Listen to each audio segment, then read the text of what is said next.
Hello दोस्तों, आपका बहुत बहुत स्वागत है आपके अपने चैनल एमपी ऑनलाइन स्टडी पर। जैसे कि आपको पता है कि आज का जो हमारा टॉपिक रहने वाला है वो है आपका हरदा जिला।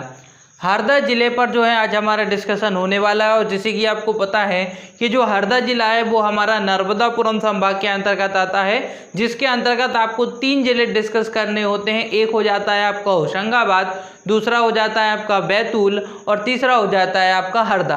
तो ये तीनों ही जो हैं इम्पोर्टेंट ज़िले हैं जो आपके नर्मदापुरम संभाग से संबंध रखते हैं। तो नर्मदापुरम में तीनों आपको जो है स्टडी करना है, ठीक है। अब बात करते हैं आज का जो टॉपिक है हरदा जिला। हरदा जिले में सबसे पहले हम बात करते हैं कि फैक्ट आपको कम देखने को मिलेंगे परंतु इंपॉर्टेंट फैक्ट है यहाँ पर, ठीक है। उसी के साथ अगर हम हरदा की जो लोकेशन के आधार पे अगर हम बात करें तो ये आपको मध्य प्रदेश के मैप के अकॉर्डिंग दक्षिण में देखने को मिलेगा। खासतौर पे आपको अगर हम बात करें तो ये बैतूल और खंडवा के जस्ट ऊपर आपको देखने को मिलता है। और जैसे कि मैं आपको ऑलरेडी बता चुका हूँ कि बैतूल की बात करें, हम खंडवा की बात करें, बड़वानी की अगर हम बात करें, बालाघाट, सिवनी, छिंदवाड़ा की बात करें, तो ये सारे ज़िले आपको मध्य प्रदेश के मैप के अकॉर्डिंग मध्य प्रदेश के दक्षिण में देखने को मिलते हैं, ठीक है। तो उसी के आधार पर हम देखें तो आपको हरदा ज़िले में अगर आप पश्चिम की ओर देखेंगे, हरदा ज़िले के पश्चिम में अगर आप देखेंगे तो आप पश्चिम में नीचे की ओर आपको यहाँ देखने को मिलेगा खंडवा जिला। क्या देखने को मिलेगा? यहाँ आपको खंडवा जिला देखने को मिलेगा। उसी के साथ अगर हम बात करें इस ओर तो यहाँ पर आपको देखने को मिलेगा बैतूल जिला। कौन सा जिला देखने को मिलेगा? बैतूल जिला। एरिया की अगर हम बात करें तो हम बोल सकते हैं कि हरदा जिले के पूर्व दक्षिण या दक्षिण पूर्व में, हम बोलते हैं ना दक्षिण पूर्व, तो दक्षिण पूर्व में आपको देखने को मिलेगा बैतूल। हालांकि बहुत अधिक क्षेत्रफल में फैला हुआ है बैतूल और अधिकांश सीमा जो है बैतूल द्वारा पूर्व की, हरदा जिले के पूर्व की जो सीमा है वो अधिकांश सीमा जो है बैतूल जिले द्वारा ही बनाई जाती है। और इसी के साथ अगर हम उत्तर में बात करें तो उत्तर में आपको यहाँ याद रखना है आपको होशंगाबाद जिला, यहाँ आपको याद रखना है देवास जिला और एक छोटी सी सीमा याद रखना है आपको, बिल्कुल छोटी सी सीमा बनाता है जो आपको याद रखना है। यहाँ तो आपने देवास याद रखा, ऊपर आपको सीहोर भी याद रखना, छोटी सी ही सीमा बनाता है परंतु, है ना। और परंतु 2 तो नाम आपको याद ही रखना है, एक आपको देवास याद रखना है और एक आपको होशंगाबाद याद रखना है। यहाँ आपको होशंगाबाद जिला याद रखना है, यहाँ पर आपको देवास जिला याद रखना है, यहाँ आपको खंडवा जिला याद रखना है और इस एरिया में अगर हम बात करें तो यहाँ आपको बैतूल जिला याद रखना है। तो 4 जिले तो आपको जो है हरदा जिले के चारों ओर याद रखना है, ठीक है। ये तो हो गई हरदा जिले के चारों ओर कौन कौन से जिले पाए जाते हैं। फिर बात करते हैं राष्ट्रीय राजमार्ग की। तो आपको एक ही राष्ट्रीय राजमार्ग देखने को मिलेगा जिसका नाम है national highway 59A। National highway 59A आपको देखने को मिलेगा।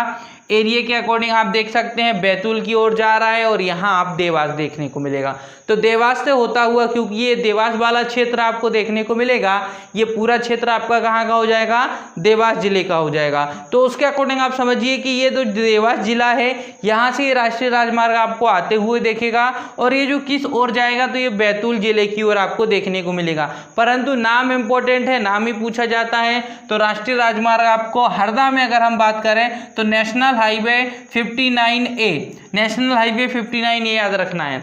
अब हरदा जिले में हम देखें इंपॉर्टेंट फैक्ट, छोटे थोड़े कम है परंतु इंपॉर्टेंट है। सबसे पहले हंडिया बात करें तो नॉर्मली तो आपको कोई प्रसिद्ध चीज के रूप में नहीं दिखाई देती है परंतु इतिहास के आधार पर प्रसिद्ध है। इतिहास के आधार पर प्रसिद्ध है क्योंकि हंडिया की अगर हम बात करें तो ब्रिटिश कालीन प्राचीन क्षेत्र रहा है ये, जिस समय जो है ब्रिटिशों का, जिस समय अंग्रेजों का शासन रहा है, ब्रिटिश काल रहा है, उस समय की बात हो रही। उस समय जो है हंडिया एक विशेष केंद्र के रूप में रहा है और एक विशेष क्षेत्र के रूप में रहा है। तो हंडिया आपको इसी तौर पे याद रखना है, ब्रिटिश कालीन प्राचीन क्षेत्र के तौर पे याद रखना है, ठीक है। फिर बात करते हैं इसके बाद सेकंड हंडिया। तो आप एरिया भी देख सकते हैं, ये वाला जो पूरा क्षेत्र आपको देखने को मिल रहा है यहाँ से लेकर तो ये पूरा, ये हंडिया वाला क्षेत्र है, ठीक है। ये कौन सा है? अगर कभी पूछ लिया जाता है कि हंडिया वाला क्षेत्र किस जिले से लगता है तो आप देखिए हंडिया वाला क्षेत्र ये है। यहाँ आपको कौन कौन से जिले अगर हम देखें तो यहाँ यहाँ आपको होशंगाबाद याद रखना है, होशंगाबाद आपको यहाँ याद रखना है। फिर उसके हंडिया के जस्ट नीचे आपको एक और छोटा सा क्षेत्र देखने को मिलेगा, मकडाई। क्या देखने को मिलेगा? मकडाई। तो देखो हंडिया के जस्ट नीचे छोटा सा आपको क्या देखने को मिलेगा? आपको देखने को मिला है मकडाई। अब बात करते हैं मकडाई की, तो यहाँ पर आपको देखने को मिलेगा सीपी बरार। जिस समय रियासत हुआ करती थी उस समय की बात हो रही है। सीपी बरार एकमात्र एक ऐसा क्षेत्र है जो एमपी के अंतर्गत आता है। जो किसके अंतर्गत आता है? एमपी के अंतर्गत आता है। देखिए सीपी बरार की एकमात्र रियासत जो मध्य प्रदेश में है। जैसे कि आपको पता है, हम अगर इतिहास में जाते हैं 1947 के पूर्व की अगर हम बात करें तो उसके जो 1947 के पहले की अगर हम बात करें तो उस समय रियासत हुआ करती थी, और रियासतों का विलय होने के पश्चात एक जो है निश्चित रूप में हम देश के सामने आए। तो उसी आधार पर जब रियासत हुआ करती थी तो अपनी अपनी क्षेत्र की रियासत हुआ करती थी और उनका अपना अपना क्षेत्र हुआ करता था। तो उसमें से एक छोटा सा क्षेत्र था मकडाई, और उस रियासत का क्या नाम था? उस रियासत का नाम था सीपी बरार। सीपी बरार एक रियासत थी, राजाओं की रियासत हुआ करती थी। तो सीपी बरार करके एक रियासत थी। उस रियासत की अगर हम बात करें तो उस रियासत का एकमात्र क्षेत्र है जो एमपी के अंतर्गत आता है। मतलब सीपी बरार जो रियासत थी उसका एक छोटा सा क्षेत्र है जिसका नाम है मकडाई, और उसका क्षेत्र जो है एमपी के अंतर्गत आता है, और ये एकमात्र ही ऐसा क्षेत्र है जो सीपी बरार से संबंध रखता है, इसीलिए इंपॉर्टेंट है। ठीक है, तो ये आपको इसलिए याद रखना है।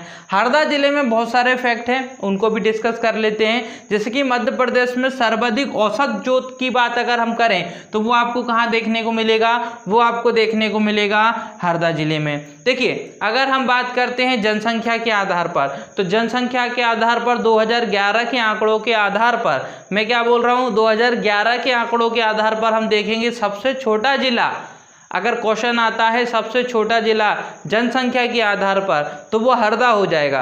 परंतु क्वेश्चन में ये भी होना चाहिए कि 2011 के आंकड़े के अनुसार, क्योंकि हर 10 साल में जो है जनगणना होती है। 2011 की जनगणना के आधार पे हम अगर बात करें तो हरदा जिला जो है वो सबसे जनसंख्या के आधार पर सबसे छोटा जिला है। परंतु हम अगर बात करें कि 2018 में जो नया जिला बना है निमाड़ी, टीकमगढ़ जिले से विभक्त होकर एक नए जिले का गठन किया गया है जिसका नाम है निवाड़ी। अगर हम उस निवाड़ी की बात करें, वो है आपका क्षेत्रफल के आधार पे भी सबसे छोटा और जनसंख्या के आधार पे भी सबसे छोटा, जिसको 2018 में बनाया गया था। कब बनाया गया था?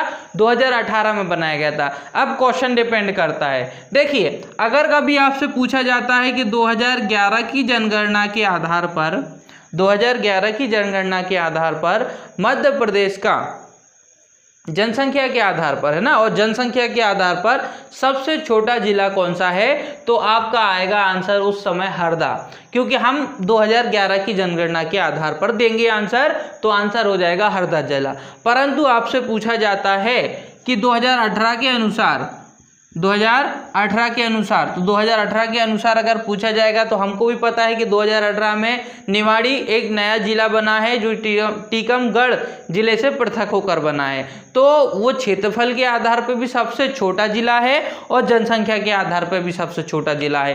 तो क्वेश्चन पे डिपेंड करता है और उसके आधार पर आंसर डिपेंड करेगा। क्वेश्चन 2011 पे आएगा तो हम क्या बोलेंगे?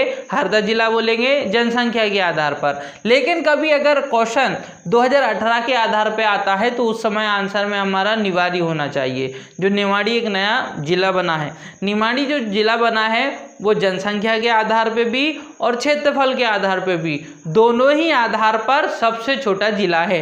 ये पॉइंट भी आपको याद रखना है। जिस समय हम निवाड़ी जिले से रिलेटेड वीडियो बनाएंगे उसमें हम उस पर जो है संपूर्ण डिस्कशन करेंगे। अब बात करते हैं मध्य प्रदेश में हरदा जिले की अगर हम बात करें तो मध्य प्रदेश में सर्वाधिक औसत जोत आपको कहाँ देखने को मिलेगी? औसत जोत ये आपको हरदा जिले में देखने को मिलेगी। फिर उसके बाद भुआना संस्कृति, एक विशेष प्रकार की संस्कृति होती है भुआना संस्कृति, जो आपको कहाँ देखने को मिलती है? केवल और केवल आपको हरदा में देखने को मिलती है। तो कई प्रकार की संस्कृतियाँ होती हैं, कई संस्कृतियाँ ऐसी हैं जो अपनी विरासत को अभी भी बचाए हुए हैं, कहीं ना कुछ आपको संस्कृतियाँ ऐसी देखने को मिलेंगी जो कहीं ना कहीं लुप्त होने की कगार पर हैं। तो जैसे कि जिनका नाम हम बहुत कम सुनते हैं, वो थोड़ी सी क्या हो गई, वो अपने आप को विकसित नहीं कर पा रहे हैं उतना जितना अन्य जो संस्कृतियां हैं वो अपने आप को विकसित कर ले रहे हैं। तो देखिए इसी प्रकार से अगर हम देखें तो एक जनजातियों द्वारा बनाया जाता है, ये विशेष प्रकार की संस्कृति है उनकी भुआना